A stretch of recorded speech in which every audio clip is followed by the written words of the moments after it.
Here's an interesting topic. We're going to talk about online dating, and the statistics from the dating app companies is that 80% of the men on dating apps, women are swiping left on. They're just not interested in these guys. And so Gracie, I mean, we're just talking, sometimes goes on the dating apps, but she's not really on there to date anybody. And so tell us your experience and why you go on there and what happens when you match with somebody. Okay. So last year, I downloaded Tinder for the first time because obviously you hear all about it. I wanted to try it. So I would go look at these guys, swipe right on the cute ones, swipe left on the ones I didn't really like. And then obviously you get matches, but it's either, for me at least, I want the guy to text first because I'm not very good at like openers. Like I'm not the one to say like, hey, how are you?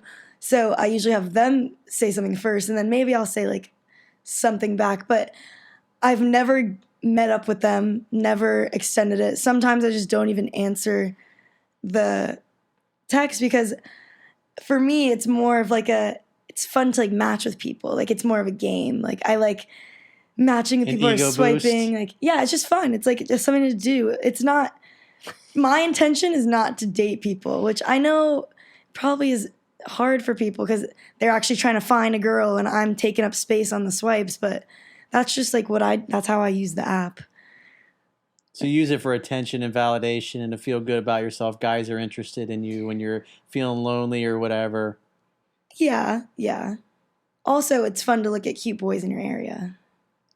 Scope out the scene. I don't know. And then they message you and then you just ghost them. You leave them on read. Some of them, yeah. Also, if you're going to jump into my DMs with, hello, I'm like, hey, where are you from? It's just like, it never goes anywhere, I feel like. I'm also not the type of person to continue a relationship online. Like, I can't really get to know you from text. But if I do find the one on Tinder or whatever dating app, and they actually get me going and we have a good conversation, maybe I'll consider.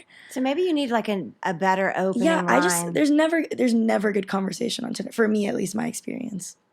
So I've never been on dating apps, so I really don't have anything to add. But I will say that my next door neighbor met his wife on Tinder, so it's not a total fail. Yeah, not a total loss at all. Some people do find love. You never know. What's interesting, another mutual friend of Chunky and I's, who's the beautiful daughter of another one of my high school buddies. She's 22, Chunky? Yeah. 22. And I think it was last summer we were all hanging out, and we started talking about the different dating apps. And she has Tinder, and the only time that she goes on there is if there's a guy that she was really liked and was hoping it would go somewhere, and then for whatever reason it doesn't. He's not interested, or he blows her off, or whatever. She'll turn on Tinder, get a ton of matches, get a ton of attention. And she just uses it to get attention and validation that, yes, she is beautiful. Yes, men find her desirable, because she's doubting herself and doubting that she's attractive. And she starts to question herself because she's thinking it seemed like there was something there. And then all of a sudden the guy ghosts her or blows her off. She doesn't feel good about herself. She goes on Tinder, gets a ton of attention from men, and then she feels good about herself. She doesn't answer anybody, and then just turns it off, kind of like what Gracie does, and disappears. Yeah, well, it's just like, it's nice to know that like someone swiped right on you. Like, it's such a validation thing, definitely. And Tinder is not about personality at all. It's literally pictures of your face, and that's it. So people are judging you based off of your looks only. Or I guess you can look at the bio and kind of get the personality, but not really. So when I put up my profile, I put my best pictures on there. And when I get matches or I get swipes, it just is like, okay, people find me attractive. I'm still in the game. Like, it's just kind of like clarity, making sure that I'm still good enough. It's kind of sad, honestly. I don't really, now that I'm thinking about it, I don't really want to do that anymore. It's a sad thing. Nothing more than an ego boost. Yeah. It's like a phone game when you're bored and you're sitting in a lobby. in the airports when I travel, I turn it on because it's like different cities. When I went to Oregon, Let's see and what the talent pool is like in this Yeah. city. no, the Oregon boys were so cute. Like they were all on hiking in mountains, and they all had like long hair, and I was like, oh my gosh. But I don't know. It's more of a game for me, not really like a serious. Not trying to get locked down or anything. Maybe if my intention is to get locked down, I'll find someone. But Yeah, you have to really want it. if I want to get locked down, I'm gonna go out somewhere. I'm not gonna go on my phone. You know. Yeah. Have you ever been on Tinder? Oh yeah. I mean, this is my business. The thing I don't like about Tinder is there's no filters, and like at least in this area in South Florida, it's like if I'm kind of lazy. I don't like online dating because it's just so much more work versus when you meet a woman in person, you can see what she looks like, you can see how the conversation flows, and versus because sometimes you meet women online and they don't look as good in their in Catfish. person. Or maybe their pictures are a little older or whatever, or they look good in their pictures, but in person they don't look so good. And now you're sitting there having a drink, and you're like, oh, I don't really want to be here, and you don't want to be rude about it, but you're sitting there, and so you're gonna have a couple of drinks. You're like, okay, well, hey, I got to run. It was nice meeting you, and that's one of the things I didn't like about it. And then the thing with Tinder is that if you don't go on there for a week, there's so many people to swipe through because they just don't really have any filter system to filter out body type or the type of women that you like. It's just you should have try to go Hinge. through everybody. Well, yeah, you got. I think Bumble to me I think is out of all the dating apps was the best one, and because those women tend to be looking to date and they're looking for a relationship, and so you're going to get a lot less women to swipe through based on because I'm always been extremely picky. And I go based off intuition and what I feel inside. Because when I was younger, I didn't trust that as much, and as I got older and I learned to trust that, things always worked out when it felt right. Like we were talking about earlier today, with a girl that we were interviewing for a job. Was like something didn't feel right with her, and obviously it didn't work out. And it's like that feeling, that intuition, has always been right for me, and so I just prefer meeting women in person because you know right away. If the conversation flows in person when you meet, you'll have a great date. If it doesn't, then there's no reason to ask for the number or to go out on a date. But online, if you're talking through audio only or you're talking through video, you're not going to know what it's like till you meet in person.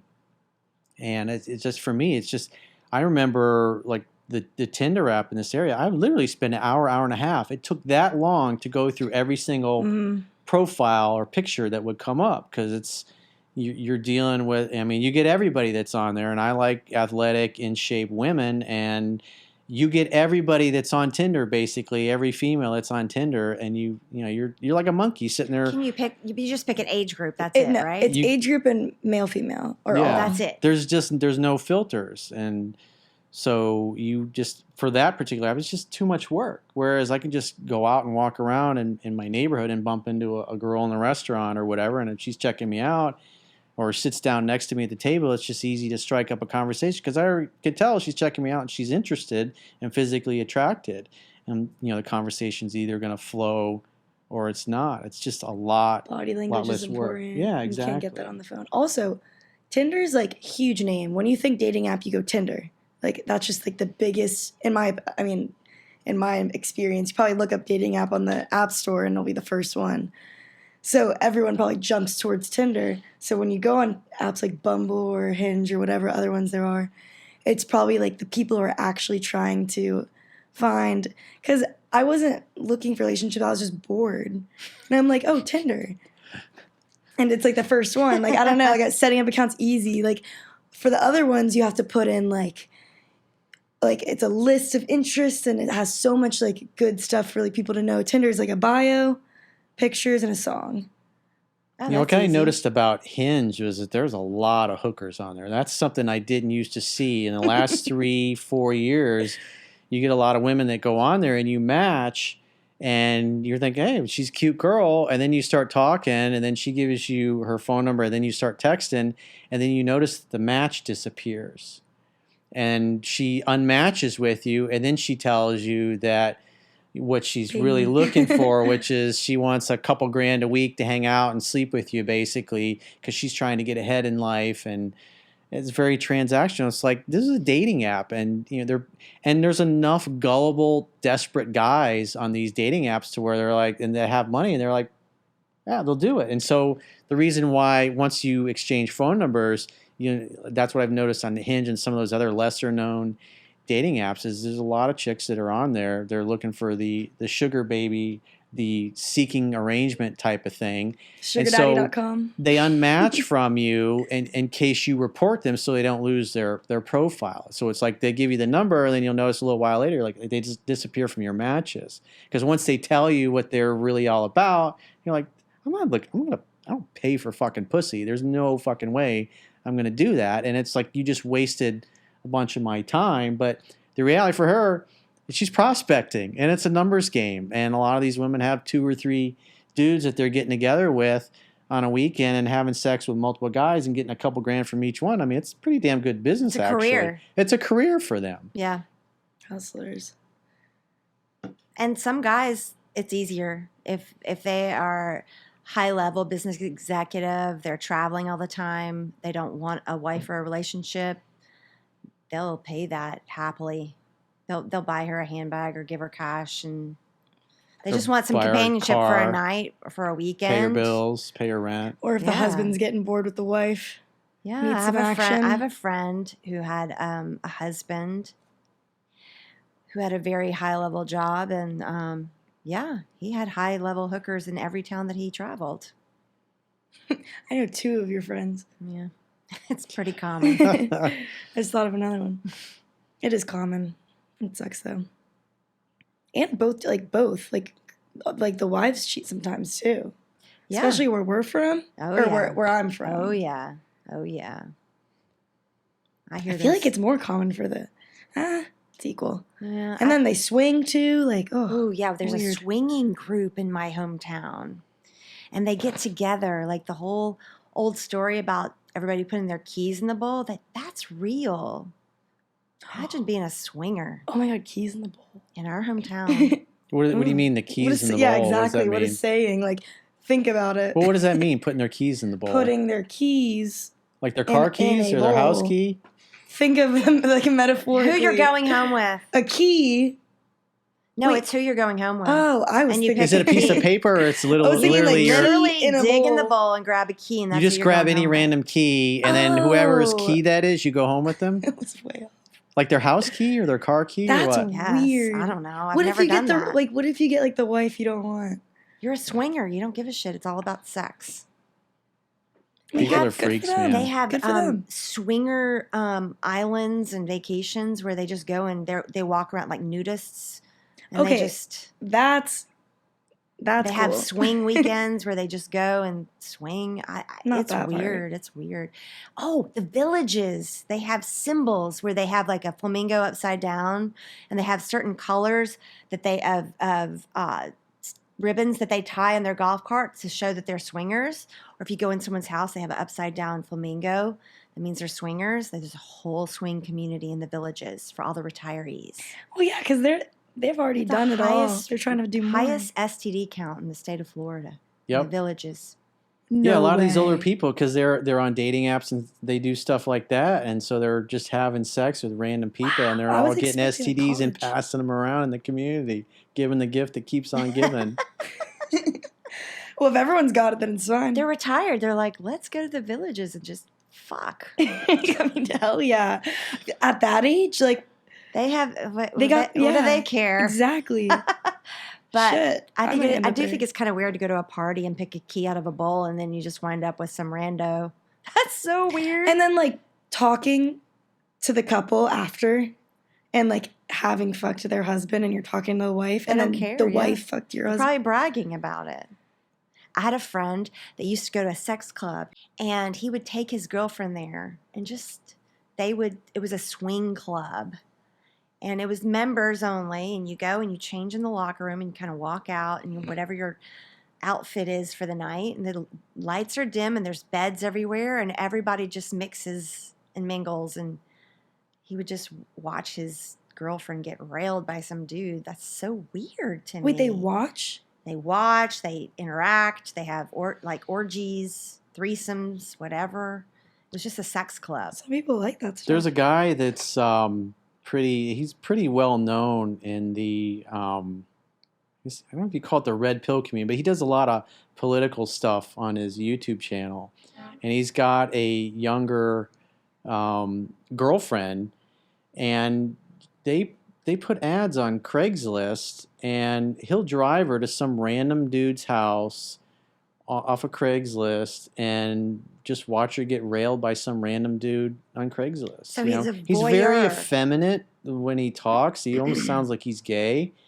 And it's just kind of weird to take your girlfriend that you're in an exclusive relationship and just have some random dude off of Craigslist just watch him have sex with your girlfriend. There's a lot of people with fetishes in the world. Like if you think about the furry conventions and the alien tentacles, like the people that like pony play and like, I mean, there's all those documentaries, People You are just- freaks, man. And there's a lot of them, and they need their own community so they can find other people like them, or they become like pedophiles or something. I don't know, but like these people really get off on furry outfits and sex and stuff. And like they lick boots, Cosplay. they'll walk around like horses and stuff. Like I've I don't seen know. that. That's weird. It's really common. The first thing, the last guy I dated, the first thing I asked him was like, do you have any fetishes? Because that's just like a deal breaker for me personally. No judgment, but like I'm not into boot licking and stuff. I think that's kind of strange. Oh, I'm just a gosh. standard kind of gal.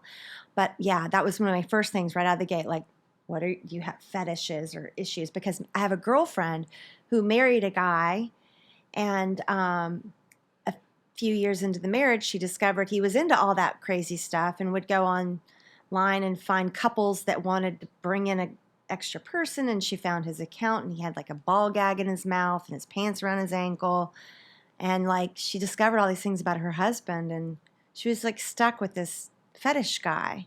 And he married her so that he looked like a normal guy to his parents because they were like an important, successful family. But he had this secret life. So you have to ask. You literally have to. That sounds crazy, but you have to ask. Hey, It doesn't necessarily mean you're going to get the truth. It doesn't, but you should at least ask right up front and look for like, See if you can like handle the fetish too. maybe approach it like, so what are your fetishes? Like you're expecting it. True. And then And then they'll feel comfortable. if they, I don't know. There's a lot of weird people out there.